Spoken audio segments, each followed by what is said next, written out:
Start করে দিয়েছি। কি স্টার্ট করছো? কি স্টার্ট করছো শুনি? ব্যবসা। কি ব্যবসা? হ্যাঁ মেসোমশাই, কিসের ব্যবসা শুনি? ডিমের। কি ডিমের? সবকিছু ছাইরা ডিমের ব্যবসা ধরছো? হ্যাঁ মেসোমশাই। তার মানে আমার বাড়িতে তুই আবার হাঁস মুরগি আইনা ভর্তি করণের মতলব করতেছ? একই মেসোমশাই, হাঁস মুরগি কেন? তাইলে কি ঘোড়ার ডিমের ব্যবসা করবি? একই মেসোমশাই, ইন্ডিয়ান ঘোড়ার ডিম দেয় না। তাইলে কিসের? হাট্টি মাটিম টিম তারা মাটি পারে ডিম। কি?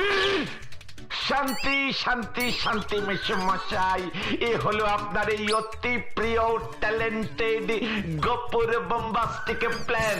আমি অনেকে ভেবে দেখলুম লোকজনের সেই একঘেয়ে হাঁস মুরগি গরু ছাগলের ডিম খেয়ে মুখে না অরুচি ধরে গেছে একেবারেই।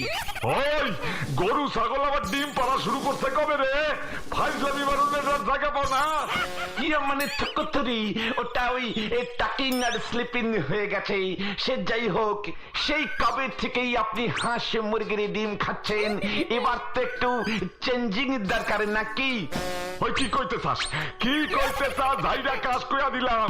ইয়ে মানে বলছিলাম, আমি একজোড়া হাট্টি মাটিম পুষেছি। হ্যাঁ, হাট্টি মাটিম পুষেছি মেসোমশাই, কোনো ঝামেলা নেই। এই হাট্টি মাটিম দুটোর জোড়া সিং তো, তাই দুজনে একসাথেই মাঠে জোড়া জোড়া ডিম পারে। ইয়ে মানে হাট্টি মাটিম টিম, তারা মাঠে পারে ডিম, তাদের জোড়া দুটো সিং, তারা হাট্টি মাটিম টিম। এই কবিতাটা মনে পড়তেই টুক করে দুটো হাট্টি মাটিম কিনে আনলুম, ব্যাস কেল্লা ফতে। ওই